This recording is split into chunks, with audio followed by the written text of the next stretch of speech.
I'm just waiting for, connecting to live. Okay, got it. I have the live stream coming to me.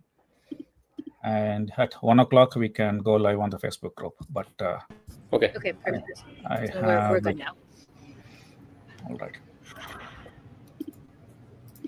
Awesome. Can I also go live on my YouTube? Are you able to set up another custom stream just like this? Yeah, I can. Okay. If you want me to do YouTube as well. Let's do that one as well. Let me give you the stream. Yeah. Before that. Great.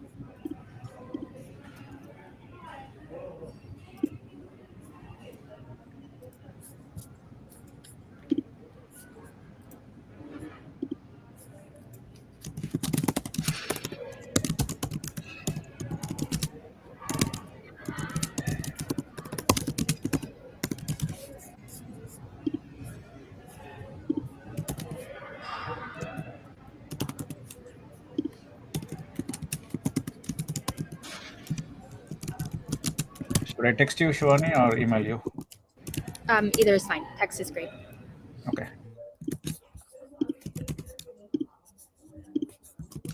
So that's a stream key.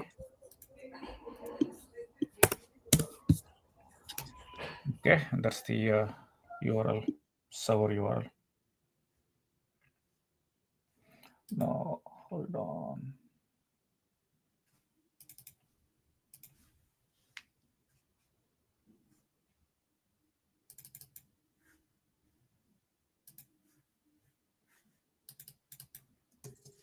Okay, can you set that up? I will see if you can pick it up here.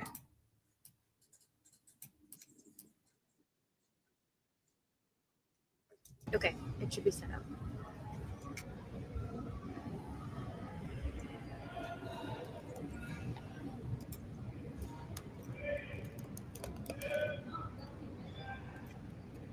Okay, we are getting it on. Yes.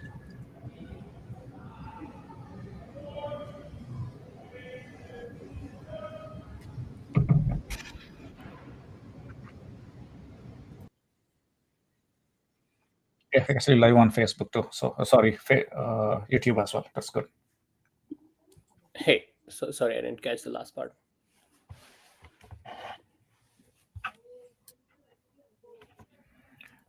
Okay.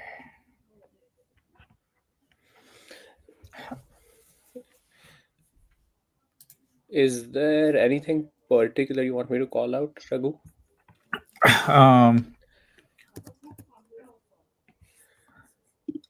So primarily what I wanted to do, Aakash, is ask about your background.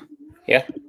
And why did you decide, did you do O1 and EB-1 or? I did O1, NIW, and EB-1A. Okay, all right. So we'll understand the background about where did you go to school, how you got introduced to manifest law, what were your options, so all those things. Yeah. Okay.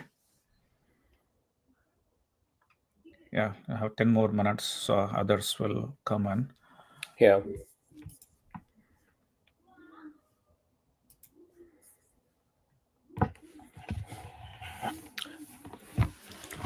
Give me a minute. Sure, no problem. Yeah.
Is my audio coming in correctly? Yeah, audio is all good. Okay, Yeah, great. already people should be able to watch right now. So maybe some of them started Little early. Join little early. Yeah. All right. So, 8 more minutes.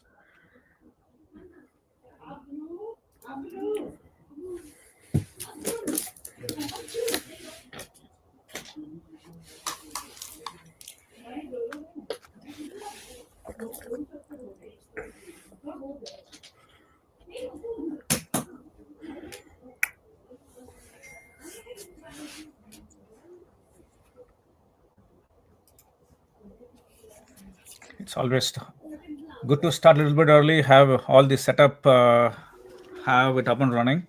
Yeah. And especially we're trying this for the first time with StreamYard and then coming to 2 of my platforms. So with Facebook, I still have not gone live, but I have everything ready to go live.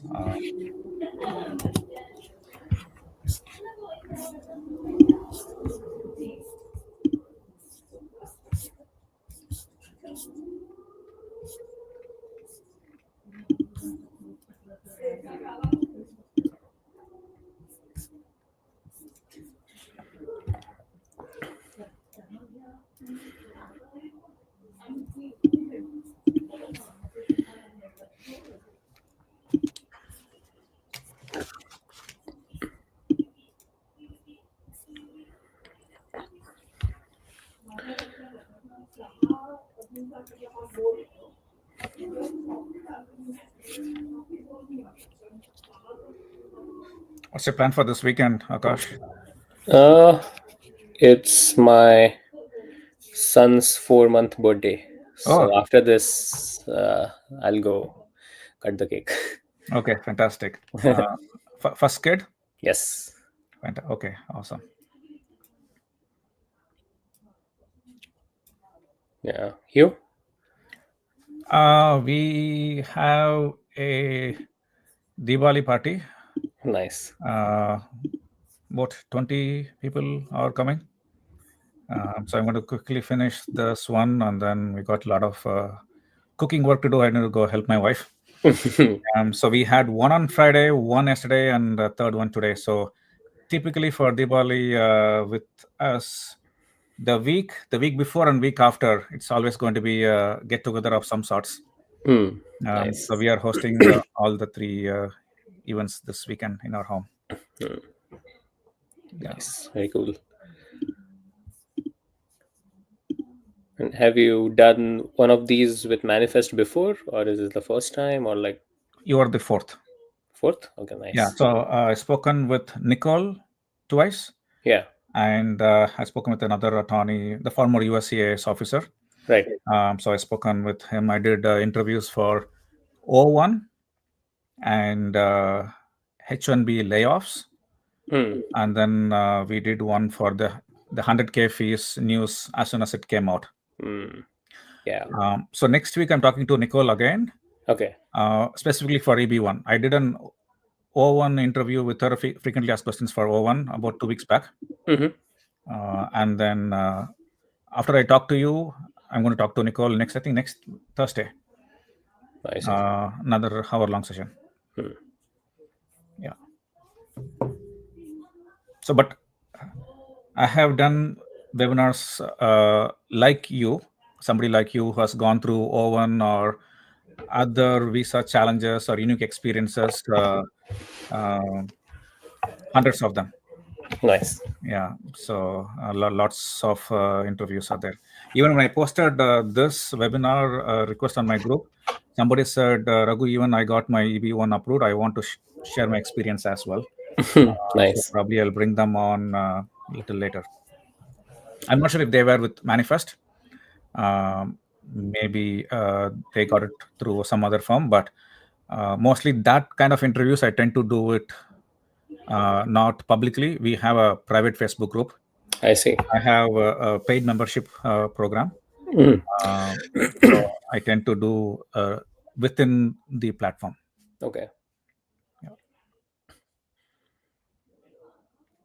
All right. So let's go live on my Facebook as well. Give me 1 second.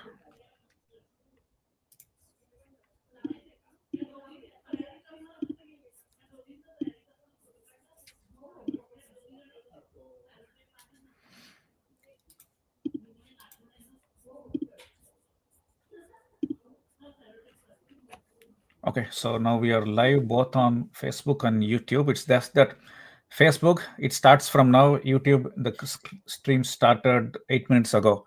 So we have like 8 minutes of chit chat. Somebody has listened to us. Hello, whoever you are.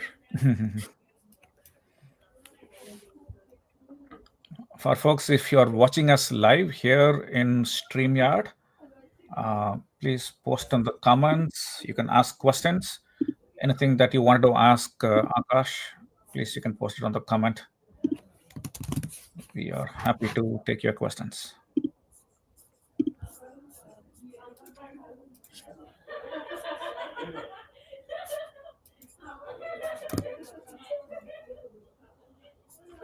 You have like a get-together planned, Aakash, in your home for your... Yeah, my mom is here and my wife's parents are here too. Oh, fantastic. That's typically tough to have both the parents at the same time. Yeah. Okay. Yeah. One group is leaving while the other has just Yeah. arrived. So it's Okay. At least glad you had trying an to make overlap. something work. Yeah. Okay, good. How long your parents are going to stay here? Probably a couple of months.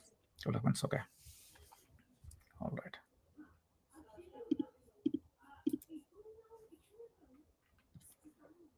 Is it getting cold where you are? Yes. Bay Area, San Jose or San Jose. San Jose? Okay. So we have a freeze warning today. It was like in 30s. Oof. Yeah. Okay, I got a minute before we get going.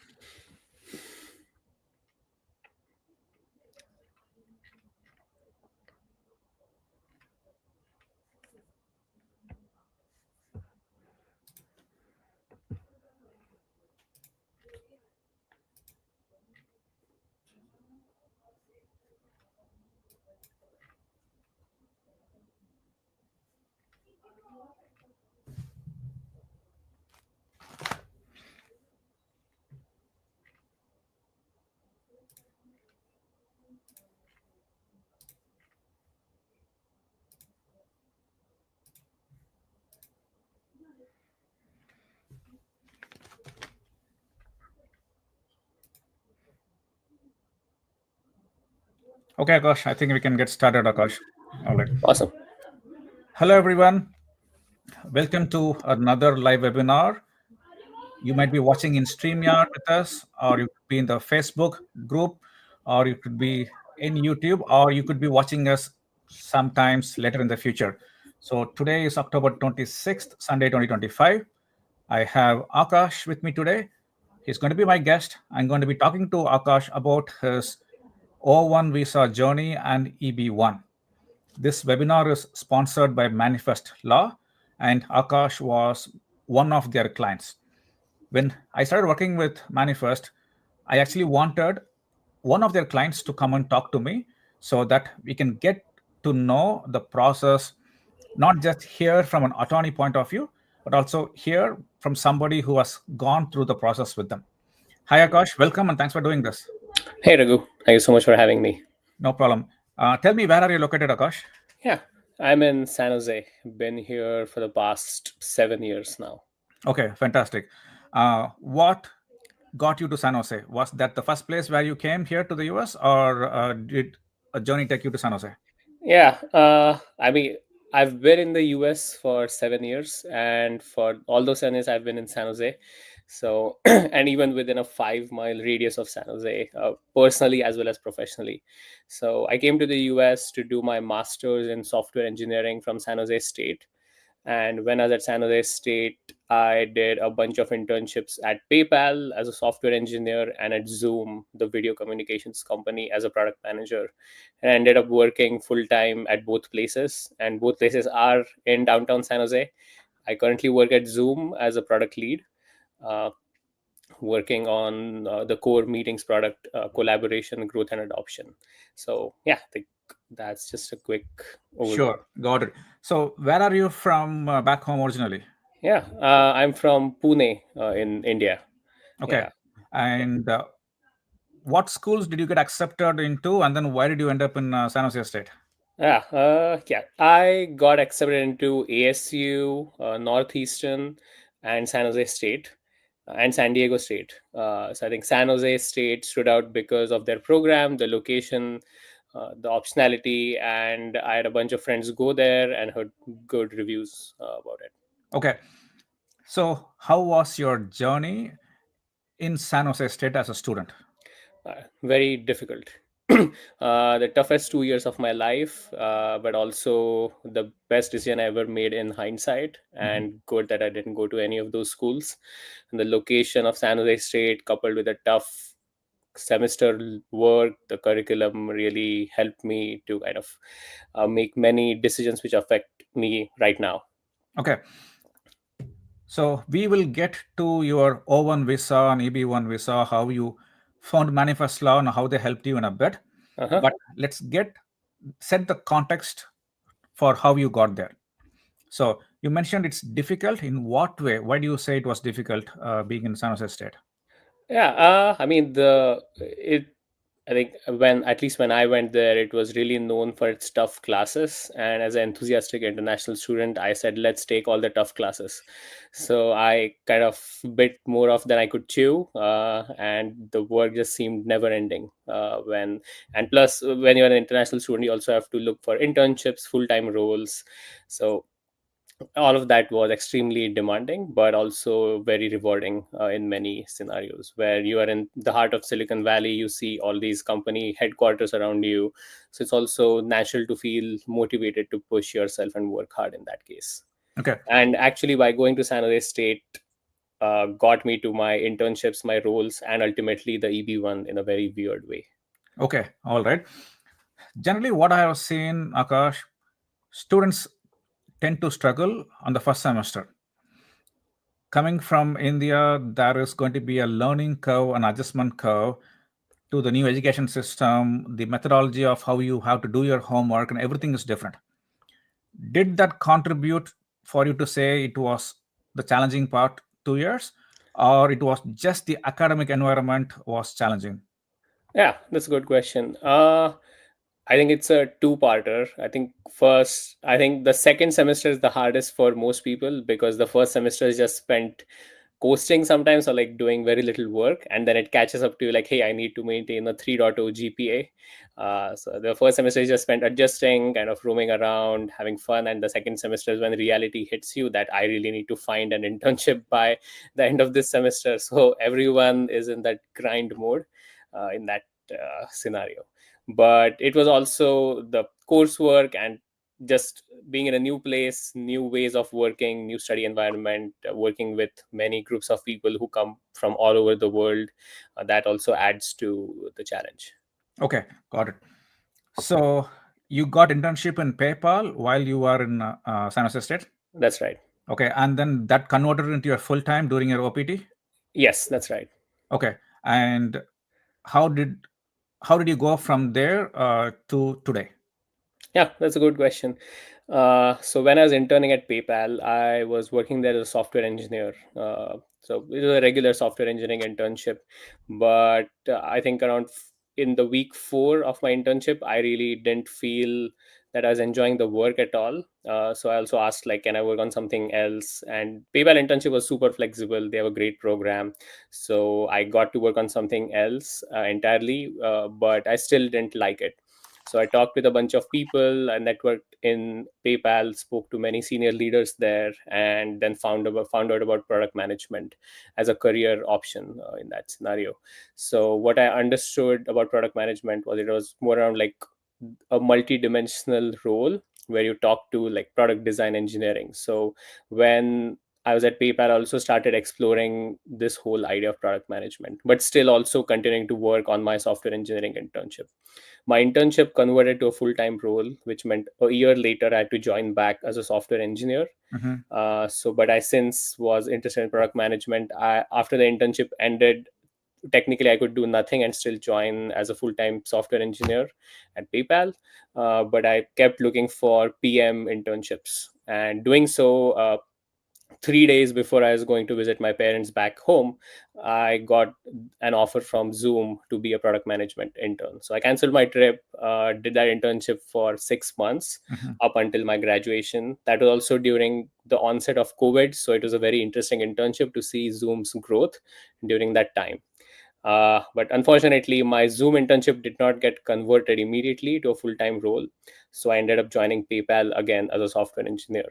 Okay. So in my mind, it was like 2 steps forward, 1 step back. But I still kept trying, kept in touch with my colleagues at Zoom. But a year later, I got a call back from my manager saying that, hey, there's an open role. Are you interested? And that's how I got into Zoom.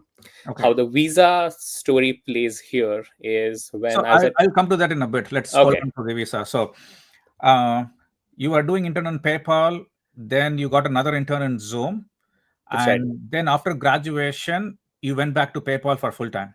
Correct. Okay, and then you got this opportunity. So Yes. did you work back in India before coming for your master's? No, I didn't. Okay. I directly came here after my bachelor's. Sure. I'm sure that there's going to be a lot of people here, Akash, who will be thinking, how do I go from being an entry level student who is doing computer science to a product management with literally only 1 year of experience? What did you have to do in those two internship and as well as in PayPal to get you a product management role? Yeah, that's a good question. I think the number one thing is that there's no substitute for competence. So anywhere you go, you have to do great work to be recognized and for people to remember you later on. And the second is try whatever it takes to get your foot in the door, even if it's just the first yes. If you have to reach out to someone directly, cold email someone, try to get in as in any way you can by talking with senior leaders. Even if you can get 15 minutes of someone's time to understand their perspective or any tips, that really plays a lot of dividends, because many people are not doing that. They are probably just applying to a role and then hoping that they will hear back from a recruiter.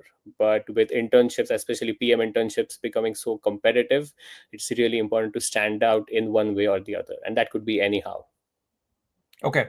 And how did you learn that you have to do this? Like you said, people are applying for jobs in hundreds, but they always complain, I'm not getting any calls back. Right. But you are telling, talk to somebody. You weren't still in touch with somebody who hired you in Zoom that got you back again. Yeah. So what made you think I have to look for a job in this way, not just follow everybody is doing? Yeah, absolutely.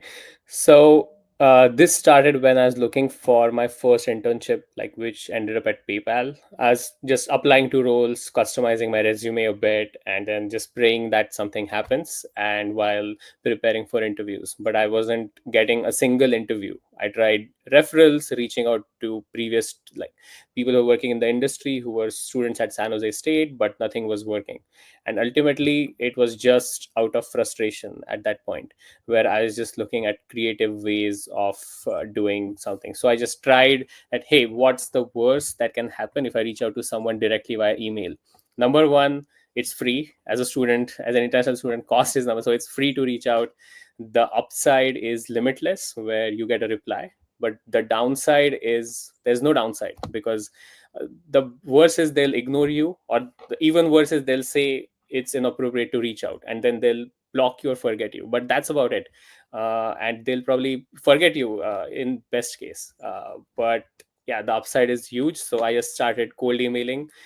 It started working, not the best. Maybe I had a 5% hit rate with my emails, but ultimately, like 5% is still better than getting no interview callbacks from direct upline.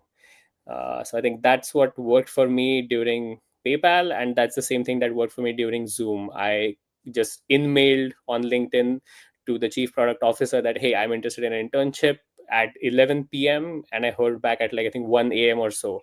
I'm not sure why I got, but I was just checking my phone like, hey, is this like real or not? But that ultimately converted to an interview and then an offer. Okay. So both PayPal and Zoom, it was cold emailing that got you the job. Yes. Okay, just you hustled your way for both the options. Yes. Okay, all right. So now let's switch gears and talk about why did you decide you want to take the route of O1 visa? Yeah. So it was less about me deciding, more that it was forced on me in some way. So when I was at PayPal, I got my H1B, uh, like my name picked in the H1B lottery in March. It was during my first try. And just for quick background, for international students, you get 3 tries before your student visa or like student work permit runs out, and then you have to leave the country. I got it in my first try. I was very happy. I mean, like, there's a big relief that okay, it's people call like, oh, it's set now in some cases.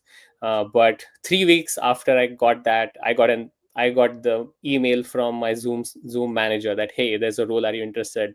And then like after an interview, I got the offer, but they needed someone to start ASAP. And the specific caveat with H1B is you have to wait till October 1st for H1B to kick in. If you leave your current job where your H1B was selected before that, you effectively give up your H1B. So I thought a lot about it. Took more time than I thought. But I'd look at Zoom, and they said they have a great program to send people whose visa isn't accepted to either Netherlands or any specific country like Singapore, and then maybe bring them back on an L1 visa. So I thought, in hindsight, my career change is more important because I can just maximize my personal productivity or just go in the right direction right now. And with that decision, I gave up my H1B visa and went back on STEM OPD. It's a Very risky in major hindsight. decision, man. It's not easy one to make. Yes. And I was so unsure about it, I didn't even tell my PayPal manager at that time that I'm doing this. I just told like it's worked out, because even I wasn't ready to face that. Hey, I really did give it up. Like, oh my god. I told my parents after I gave it up. They're like, okay, I think you know what you're doing, so good luck. So in that case, they were very supportive. But I thought, hey, it will get picked next time, and it didn't. Then I thought, okay, in 2023 that it will get picked during my last year, and it didn't get picked again. So I was like, oh, okay. I guess in hindsight, I should have not given it up. But I'd accepted that whatever happens, I was still going to do good at work. And at that time, when I was at Zoom, I had published a bunch of patents with my work. That also partly led to, hey, since I've given up my H1B, might as well make most of Zoom and this role. I don't know what's going to happen in the future. So I heard or like at March end in 2023 that I probably had to leave the country. So I started the immigration proceeding with Zoom to go to Netherlands for a year, and maybe a year or 2 years. So I gave that visa interview. I even had the flight ticket, the visa stamped and ready to go. And at 2 months before my flight, or like before my student visa expires. During that time, I was just looking at different ways of what I can do to stay here in the US, because I was married at that time and moving meant to live apart like from my wife. So I looked at, there are a bunch of opportunities where I could do, like I could go back to school again, or I could do an O1 visa, or there were a bunch of ways. So I looked at the O1 visa and thought, hey, maybe I think I can do something here, because I had published a bunch of research papers back during my bachelor's in my undergrad, and I had a bunch of patents at Zoom. So I was thinking maybe I can make this work. So Zoom was super supportive in that scenario, where they said, okay, we can try both, and if the O1 happens, then we'll just cancel your flight to Amsterdam. So I had 2 months to not only file the O1 visa, but learn the ins and outs of its, like, how to even think about the O1 visa. So that time was extremely brutal. Like after work, it was like 5-6 hours every day crafting the petition, going through every case criteria one by one, talking to as many people as I can. I probably talked to like 50 plus people, that hey, how did you get the O1 visa, or like attending any webinar I could find my hands on, getting recommendation letters from people, being ghosted by them.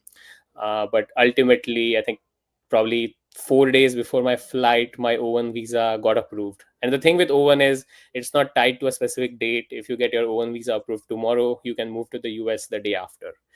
So it's very flexible in that case. So I could just stay on my O1 visa and still continue to work at Zoom. Okay, fantastic. Wow. Nerve-wracking journey to get this approval, right? Very. Very. Okay. So how did you find manifest law in this journey? You said you spoke to so many different people. How did you find manifest law, and what happened after that? Yeah, absolutely. So this was some background. The O1, like if you're working for an employer, the O1 is a work visa, just like the H1B, which requires an employer to sponsor you. So in that case, Zoom sponsored me. And the way I found manifest law is when I started looking for what's next after my O1 approval. And when I started researching, it was then that I found out that something like the EB-1A exists in the first place. Because before that, I thought like everyone has to wait like 100 plus years for a green card if you are from India, because of the poor country backlog, what have you. So when I was just looking at different ways, like, wait, what can I do next? What's the difference between what's required for an O1 versus an EB-1A? And how can I prepare or even work in that same direction? That's when I found that EB-1 is a visa, a green card petition where it's not employer sponsored, it's a self-petitioned visa. So you can even file it by yourselves with any attorney. In this case, I did it with Manifest Law. So that's how I found them during my journey to EB-1A after my O1A. Okay. So what did you have to do to get O1? Yeah. For O1, there are 8 criterias and you have to meet 3 of them. And after the 3 criterias, there is a sustained acclaim category where they look at all of your work holistically. So what really helped me was with work we started back in 2019, actually, where I published 2 research papers in my undergrad. I pushed to kind of get them in reputed journals. So I had a bunch of citations which were still being cited. And I had a bunch of patents. At that time, I had 2 patents which I filed at Zoom. So I went on those. So for O1, the criteria I went with like, hey, I have some original work which I showed through my patents.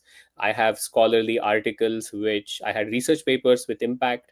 And the third one, that I play a critical role at Zoom. During that time, I'd recently gotten promoted at Zoom. So also that helped to make my case in that. Okay. What's the timeline? So March 2023 or so, you learn you did not get picked in the lottery on the third attempt. Yes. From that point to filing your O1, how long did it take for you? 2 months. 2 months. Okay. Yeah. And how long did it take to get the result? 2 weeks. Okay. So April, May. So by June, you had your O1. Yes. So give or take around that. Yeah, Then, more or less. when did the idea to do EB1 come into picture? The next day.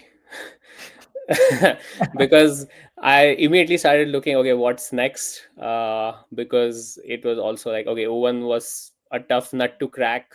So what's next? Like, what are the other options? And many people I spoke to who have the O1, the idea immediately starts coming in their mind. Okay, what can I do for the EB1? Because the criterias, if you look on the USCIS website, they are exactly the same. Although they are looked at differently or adjudicated differently by USCIS, but the criteria is exactly the same.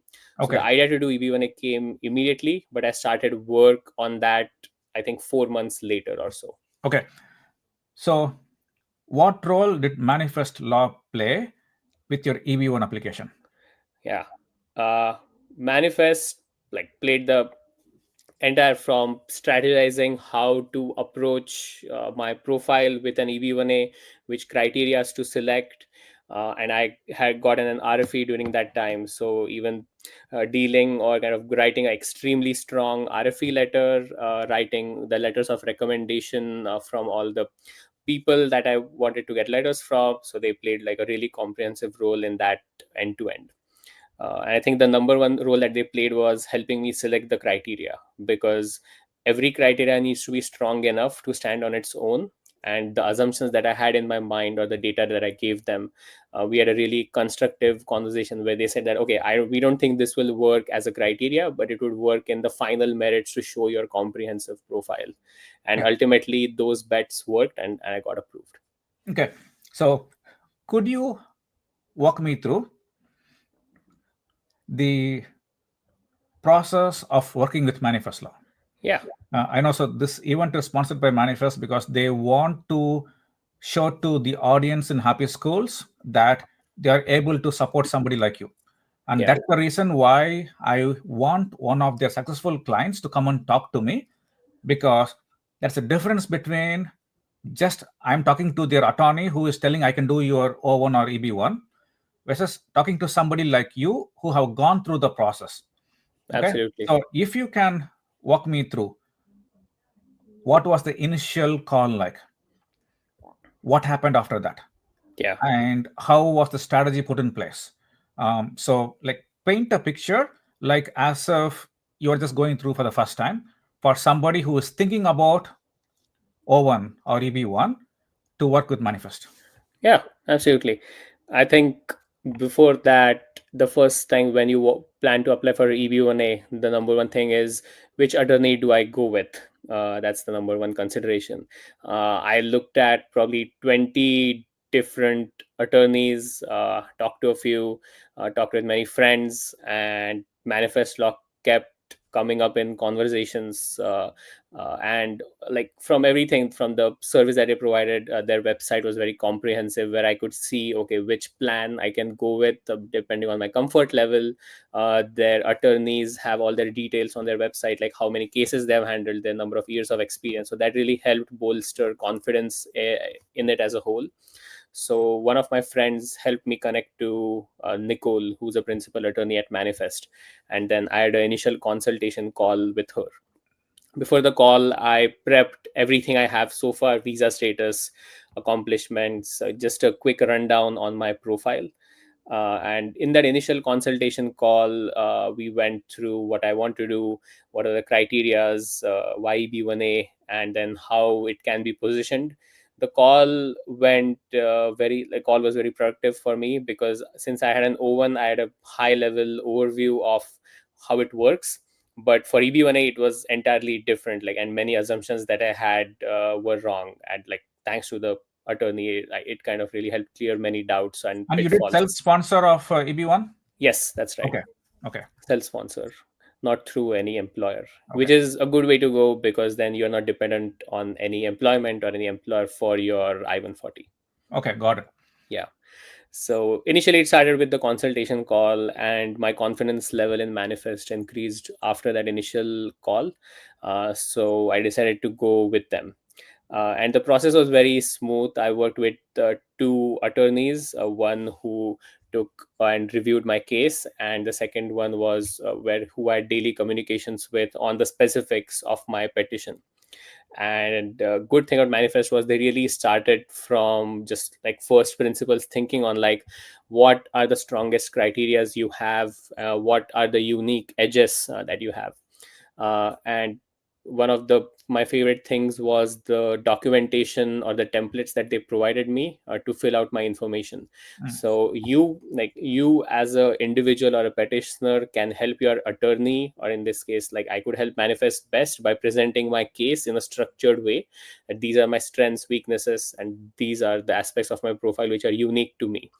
So in that template, I could really fill out all the unique details of what I've done so far, any work at Zoom, PayPal, patents, research papers, any judging, etc. So it really kind of helped to narrate it down. I had very frequent calls with their attorneys on just weekly check-ins, sometimes on like, hey, how's everything going? How are the letters, templates? Which criterias are we targeting?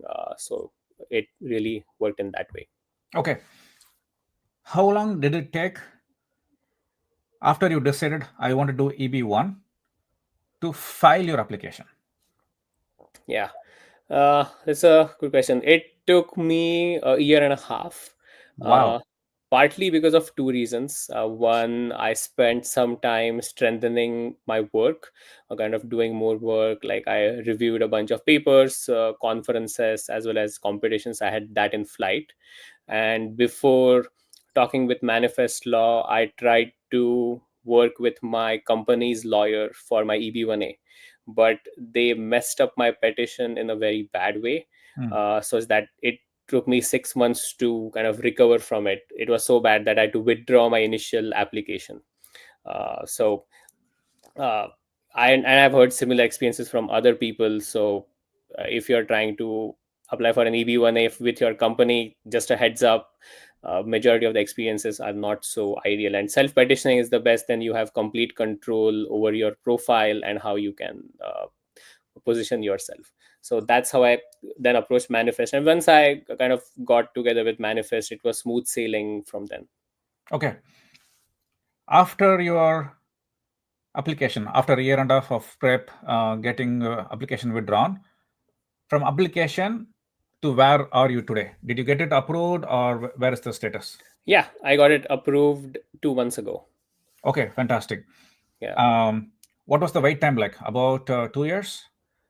Yeah, I think I had a previous priority date because I did an EB to NIW in the middle, Okay. just as a backup Okay. for EB1. So I have a priority date in 2024. So I think the wait time could be 2 to 3 years for a green card. Okay. So that EB to NIW came from Zoom. They did your EB to NIW. Yes, that's right. Oh, fantastic. So you got an earlier priority date that helped you to speed things up with EB1, since you're able to port the priority date to your Yeah, EB1. exactly. Okay.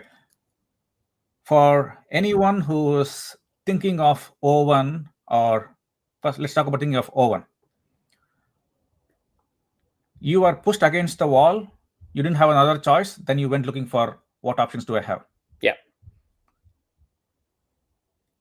Would you have done O1 right after your master's, as soon as you get your first job, or it was the job you did that got you the criteria to meet for O1? It was the job I did which got me the criteria. And honestly, if I had gotten my H1B picked at Zoom anytime, I wouldn't have done the O1, and then by extension, I would have never done the EB-1A. You probably would you be still on H1 without your green card? Yes, I would still be on H1, probably doing perm, waiting in the EB2 line and not knowing any better. Okay. So what have you learned about the US immigration system based on your journey so far? Yeah. If you are from countries with a high weight type, your immigration journey looks very different from someone who's not. And this is how even the US visa bulletin is designed. It's the rest of the world: India, China, Mexico, and Philippines. So if you're from one of those countries, or if you're born there, your immigration journey looks very different.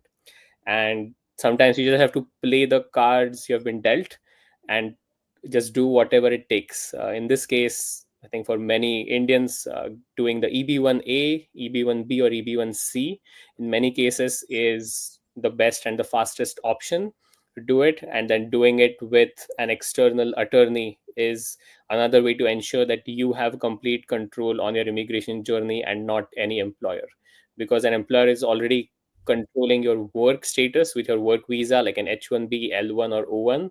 But doing an EB-1 A separately by yourself, self petitioning it, is one of the best ways you can get control on your immigration journey in the US. Okay. There are people, Akash, probably thinking, and you didn't have a PhD, right? You had No. bachelor's and master's. Yes. And still, with your unique skill sets that you had, the US government was able to see how you'll be able to contribute to the US economy and the country. And that is why the EB1 category was designed for extraordinary ability. That's right. So what advice would you give to somebody who is planning to do master's here, or who are currently in master's program? Now, having gone through this, looking back, what advice are you giving to your friends or somebody who are in masters? I think the number one advice is do hard things wherever possible. Initially, it might seem as impossible, or if you're almost sinking, or your like guts are burning. But if you do hard things, then they compound to more and different and unique things as you go along in your career. So, a few things that I did during my masters, the people I met, the internship experiences, like when many of my friends like went to India, I did another internship, so those compounded into me getting an EB-1A right now. So I think that's the number one advice. Just keep doing different things and just keep doing harder things. Okay. Why would you have to send a email at 11 p.m. to get a reply at 1 a.m. to get an internship, right? So, Exactly. why do you have to give up your PayPal? You probably would not have your green card if you probably were still at PayPal today.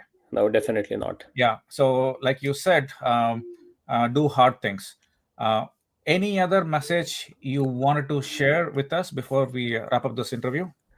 Yeah, I think in the whole immigration journey specifically, there's one thing I want to call out.